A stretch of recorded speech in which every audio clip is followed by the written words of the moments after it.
Change is coming to China, and it's probably coming by 2026. Pluto, the planet of transformation, is about to grind its way over the early degrees of Aquarius, where it will cross the Ascendant and Moon of the natal chart for China. In the last episode, we saw how when Uranus and Neptune moved over these degrees, we saw important developments in the country's recent history. In this episode, we're going to answer more questions. What happens when Pluto moves over the ascendant of a country chart, and what happens when it transits over the moon? And then we're going to consider what might happen in China when Pluto reaches those critical points between now and 2026. Sound good? Then let's get into it. Firstly, let's consider Pluto, the lord of the underworld in Greek and Roman myth. The planet Pluto in astrology signifies death rebirth processes and the powerful invisible forces that control the destiny of individuals and nations. It was discovered in 1930, around the time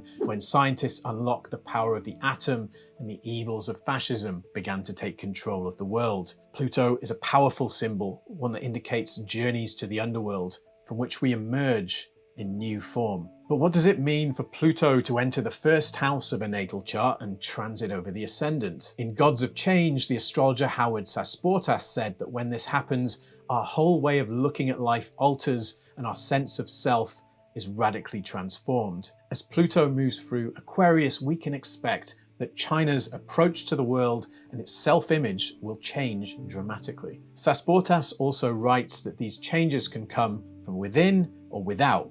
He says, if we are not in touch with our need to change, the environment will force it on us. Pluto has to do with themes of power, control, and manipulation, and the transformative emergence of hidden forces. When Pluto moves through the first house, we can start to embody these Plutonian themes in the way we conduct ourselves in our lives. That applies to individuals and it applies to countries. If you're enjoying this video, please click that little like button down there, and please do subscribe to the channel because there is a lot more where this came from. Now we're going to look at some examples from history showing how countries changed dramatically when Pluto crossed the ascendant or moved into their first whole sign house of their natal charts. First, we're going to head all the way back to the late 19th century, to Germany. Germany is another country that has undergone many rebirths over the centuries, but one of them came in 1871 when Kaiser Wilhelm proclaimed that the German states were united into a German empire at the Palace of Versailles in France. That gives us this chart, which has an ascendant at 11 Gemini and 49 minutes. About a decade later, between 1882 and 1884,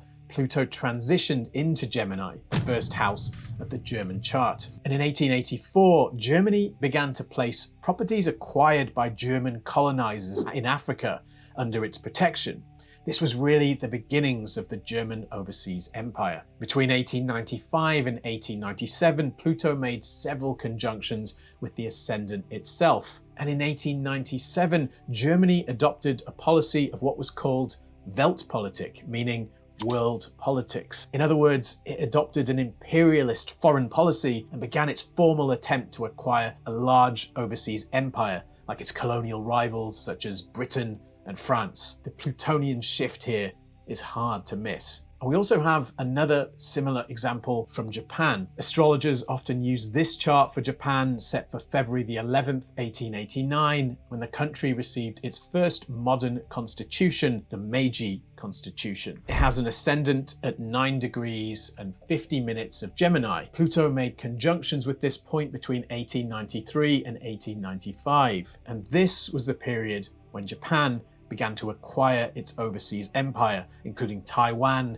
Korea, Manchuria, and parts of China. Again, the Plutonian shift here is obvious. Here's a rather different example from the Philippines. The Philippines gained its independence from the United States on the 4th of July, 1946. Here's the chart, and you can see that it has an ascendant at 2 degrees and 2 minutes of Virgo. Pluto transitioned into Virgo, the first whole sign house of the Philippines chart, from 1956 to 1958. And in August of 1958, the president of the Philippines, Carlos P. Garcia, instituted a policy called Filipino First, in which the government prioritized Filipino-owned businesses over foreign-owned ones and promoted products made by Filipinos. It was an attempt to assert more control over the Philippines economy at a time when it was still heavily dominated by its former colonial ruler, the United States. Control, remember, is a Plutonian theme, and here we see a country attempting to free itself from foreign economic domination and prioritize its own interests. And we also have a very current example on our hands, and it comes from the country of Sudan, which unfortunately has descended into civil war this year. Sudan became independent from Britain on January the 1st, 1956, giving this chart with Aquarius rising. Pluto moved into Aquarius, the first whole sign house of Sudan's chart, on March the 23rd this year. Fighting between rival factions of the military government of Sudan broke out just 3 weeks later, on April the 15th. So with Pluto in Sudan's first house, we've witnessed the beginnings of a violent power struggle in that country, one that's already killed thousands and left millions of people displaced from their homes. Let's summarize what we've seen here. With Pluto entering the first whole sign house, or crossing the ascendant of these country charts, we've seen states dramatically change their attitude towards the rest of the world. We've seen them become much more assertive on the world stage, and in some cases we've seen internal power struggles too. Now before we go on, I just want to let you know that I am currently taking bookings for private consultations. If you're watching this and wondering what astrology might have to say about you and your life, this is your chance to find out. I use a variety of traditional and modern techniques, including lots, zodiacal releasing, perfections, progressions, and transits, to help people figure out where they're going in life and find purpose and calling. If you're interested, details in the description below. Now back to China. What's interesting and somewhat ominous for China is that Pluto won't only be entering the first house of its chart, it will also be transiting over its moon. Remember, the moon in a mundane chart symbolizes the people of the country. So we have a second question to answer here. What happens when Pluto transits over a country's moon? Well, Pluto transited over the moon in Norway's chart in 1942 and 1943. And this was an extremely difficult time for the people of Norway because the country had been occupied by Nazi Germany in 1940 and lost almost all its international trade. And by 1942, the country faced terrible food shortages. It was very close to famine, and ordinary people had to start growing their own foods just to survive.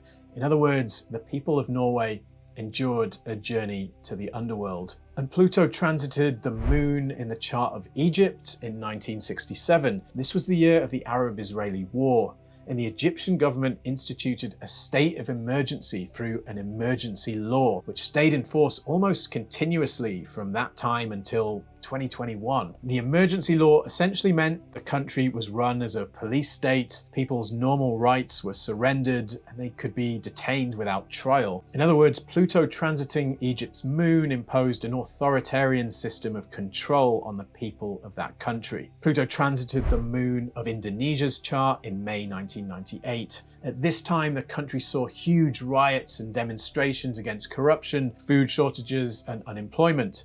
More than 1,000 people died, and it led to the resignation of President Suharto, who had ruled the country for 32 years. At that time, Pluto symbolized an immense eruption of pent-up anger from the Indonesian population. I have more examples of riots happening when Pluto transited a country's moon from Nigeria, Japan, Denmark, Bulgaria. There's a striking pattern. Pluto transits over the moon in a mundane chart frequently coincide with rebellions, riots, and revolutions among the people. Unfortunately, they can also signify events that bring great suffering to the population.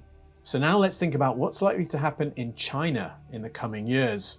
There are really two elements to think about: Pluto entering the first whole sign house and crossing the ascendant, and Pluto transiting over the moon. One possibility we have to take into account here is that China will take on a more Plutonic role in the world in this period, one in which it starts to throw its weight around on the international stage more than it has up till now. Pluto is about power, and when it's in China's first house, we might see the country start to exercise the power it's accumulated during its meteoric rise more assertively. And that could involve military action, particularly towards Taiwan and more generally in the South China Sea. But of course, we've already had a taster of Pluto being in the first whole sign house of the China chart, because it spent about 2.5 months in Aquarius this year. It moved into the sign on March the 23rd, stationed retrograde on May the 1st, and then left the sign on June the 11th. The events that took place between these dates can be seen as omens of what we can expect from Pluto in Aquarius for China. What did we see during this period? Well, we certainly saw China attempting to challenge the financial dominance of the United States by pushing its own currency, the yuan, as an alternative to the dollar. This has to do with the Pluto return of the United States too.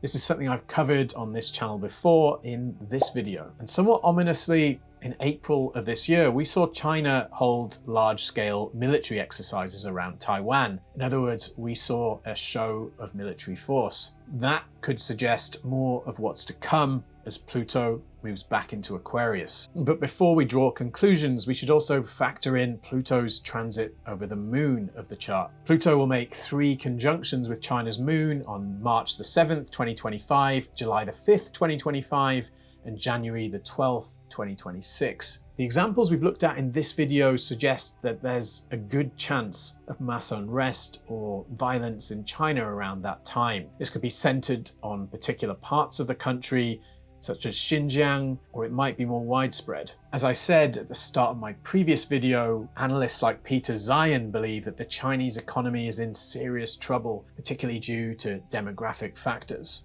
Zion argues that the country's population is getting older fast, and it's running out of younger workers to keep the show on the road. Now, with this in mind, China is investing heavily in robotics, but can it replace enough of its workforce with robots before its working people retire? It's a very Aquarian story. Now, I also take what Zion says with a pinch of salt, because I think he, like all of us, has his biases, and in his case, they're rather heavily tilted towards US interests, but his thoughts are worth taking into account. And it's not hard to imagine a scenario in which the global economy falls off a cliff in the next year or two. We're already seeing various countries entering recession. This would be particularly difficult for the Chinese economy, which depends on exports. It's often argued that the legitimacy of the Communist Party of China depends upon delivering prosperity to the people. But what might happen when it can't do that anymore? Could unrest be the result? It's hard to say just how far that unrest might go, but in at least one of the historical examples, we have seen a regime fall. We could see revolution. But we also have to bear in mind the possibility that this transit could have to do with war. In the last episode, we saw how the third Taiwan Strait crisis came when Uranus was on the China moon. And we've seen more military drills around the Taiwan Strait with Pluto in Aquarius. So it's a possibility that these transits could be signaling an armed conflict. One thing to note is that Pluto on the China moon will be coming at the same time as Uranus moves into the 7th house of relationships, partners, and enemies of the United States Sibley chart. As we've seen many times before on this channel, every time Uranus goes into Gemini, the US has taken part in a large, transformative armed conflict. And here we can see some confluence between events in the charts of these two rival powers, and that's worrying. That said, if you've been following my channel for a while, you might have seen this video where I showed how the cycle of Saturn and Pluto seems to speak loudly to US-China relations. And that research suggests that the two countries are more likely to find themselves in a confrontation when Saturn and Pluto reach a square in 2027, 2028, or opposition in 2034, 2035. One way that all of this could play out would be that Pluto on the China moon signals mass unrest in that country. And one thing that history shows us is that when a country faces massive internal division, its leaders often use external enemies to unite the people. And by the way, this could easily apply to the United States this decade too. I think it's a plausible scenario that we could be looking at conflict in the Taiwan Strait in the second half of the 2020s. Given that China and Russia are becoming close allies now, as the Ukraine war grinds on, it's likely that if conflict were to break out over Taiwan, it may well be seen as part of a larger conflict that began with the Russian invasion of Ukraine in 2022. As we saw in this video, those people who say a world war has already broken out could unfortunately turn out to be right. Now, I'm only raising these worrying scenarios because the astrology and current events seems to support them as possibilities. Consider them worst case scenarios, and let's hope that they don't play out. So that's what I have for you this time. As I said earlier, I made a video last year showing how the history of US and China relations seems to resonate strongly to the synodic cycle of Saturn and Pluto. If you're interested in this subject, why not watch that video now? And otherwise, see you next time.